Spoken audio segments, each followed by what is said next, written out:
everyone, this is Money Mom. Welcome to the channel. Today I want to chat with you guys about what diet is the best, what lifestyle is the best, what's the healthiest. Let's get started and talk about it. I'm going to tell you guys all the different, quote, eating plans I've been on. I'm not going to say anything I've ever done was a lifestyle. Why do I say that? Because a diet is meant to be, and this is from what I've researched and from my own experience, you do your research, is something that you do temporarily, but a lifestyle is something that you love and you can live with for the rest of your life. I personally think not a lot of people have found that. That's why 95% of people do gain their weight back. I'm going to briefly take you back to when I was 13 and tell you all the different eating plans I've been on. I'm going to get right into it. First one, I was a little bit overweight. I think I weighed 138 at age 13. Doctor wanted me to weigh 120. I would love to weigh 138 now. And mom put me on a calorie restrictive diet. She was not overweight at all. And I was eating about 1,000 calories a day. That was a little tough. It was effective, and I got down to 120 that summer, but it was not easy to maintain that because I didn't feel like I could eat like everyone else. I did get to eat normal meals at dinner, but it was a lot smaller portion. So it wasn't sustainable, but the weight loss did come. Okay, the second, and tell me if any of you remember this, the no-fat, low-fat stage. It wasn't effective for me at all because I was told, hey, if it's fat-free, you can have as much as you want. And if you can tell me that I can have an unlimited bottomless portion, I will eat it. And so it wasn't effective for weight loss. As a matter of fact, I remember when these chips came out that were no fat, had an ingredient, and it said so on the package. Only eat a portion of this because if you eat too much, you may have stomach distress. Well, did people read that package? No. They thought, hey, I used to not be able to have chips on a diet. Now I can eat an entire bag because it's fat-free.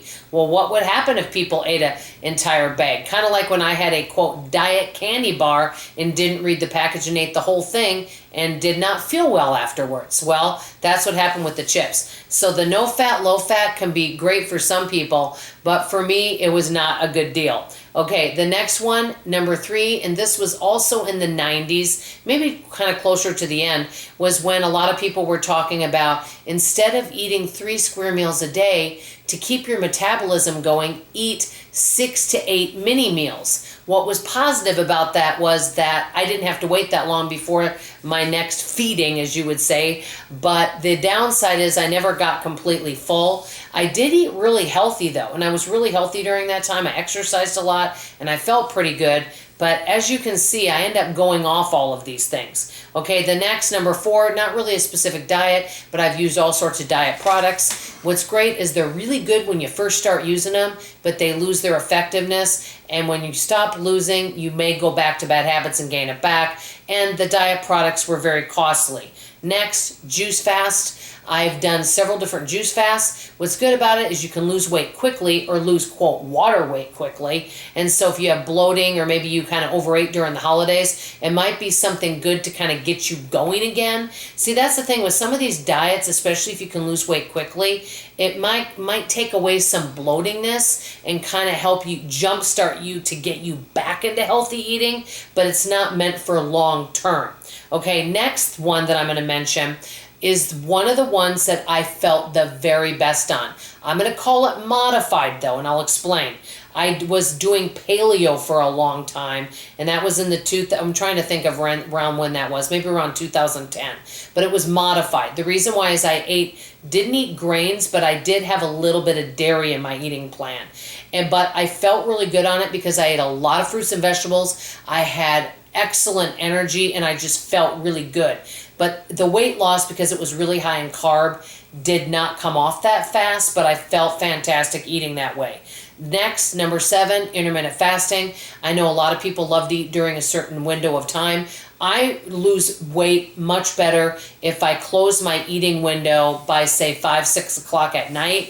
If I can do that and not eat anything until the next day, it's so much better for me. The only downside to intermittent fasting is I thought, well, I can eat anything I want during that eating window. That's the whole thing that I've learned, and I should have learned a long time ago, is that, unless it's something like a celery stalk or something like that, there is a limit of how much you, quote, should be eating. You can't just eat whatever you want. A lot of people will want to push their eating plan and say, oh, eat as much as you want, and still lose weight.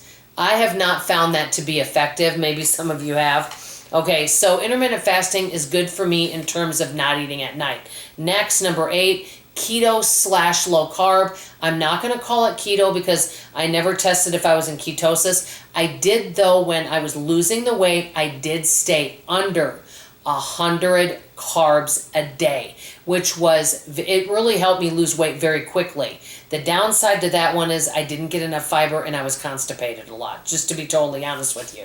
But the weight loss was the most effective on calorie counting. Obviously, having 1,000 calories a day, you're going to lose weight, and doing the low carb. And I didn't have very many cravings when I was doing low carb. The only other thing with that is it was more costly than the other plans. Last but not least, the last one is Dr. Greger's Daily Dozen. Have I been doing it? A little bit, but not completely. I started doing it and I felt really good, but it was a lot of fiber to take in and I wasn't used to that much fiber. The only thing with the Dr. Greger plan, first of all, it's extremely budget friendly, which is great. The only thing is you really need to be into food prep. I had to spend a lot of time food prepping, but you never were hungry on it. So out of all the plans, which ones do I like the best? What do I think? Obviously, none of them have become a total lifestyle. We know that. I felt the best on paleo and probably the best on paleo. That would probably be my favorite in terms of how I felt. Then Dr. Greger, okay? The one with the best weight loss was the low carb keto. I have to say, I don't say keto, but that's what people call it, low carb keto. I don't know which one is the best. I have not found a healthy lifestyle. My favorite plan would be the seafood diet. I see food and I eat it. But unfortunately, that is not effective for losing weight and keeping it off. So these are all the different eating plans. I know a lot of people in the comments are going to say, Money Mom, it's not an eating plan. You need to make it a lifestyle and do it every day for the rest of your life. And you know what? I'm not going to argue with you. You can criticize me. You're absolutely right. We know you guys have been around. If any of you have been around a minute, you know that I have been up and down like a yo-yo with my weight. It's like you could just hold a yo-yo and go up and down, up and down. And it's true because it's challenging for me to find something and I'll be enthusiastic about it and all excited and think, wow, I'm all in. And then I get bored and then I veer back to some bad habits. I'm just being honest. So I wanted to share all these things with you and kind of give you some heads up of what I liked, what I haven't liked. But the best thing that I'm doing right now is simply not eating at night. I have found that to be extremely effective, that if someone doesn't feel like they want to start a, quote, eating healthy plan and they're not really into, quote, going on a calorie restrictive eating plan or tracking your calories and things like that, if not saying everybody, but if you cannot eat at night and do just that one thing, for me, I have found that to be very effective. Anyway, let me know what you guys think. Weigh in on this issue. What eating plans have you liked? What have you not liked? What's worked for you? What hasn't worked? I want to hear from you in the comments below. I know this was a little longer, guys. I hope you didn't mind. I love you. I appreciate you. And I sure hope to see you on tomorrow morning's video. Bye-bye.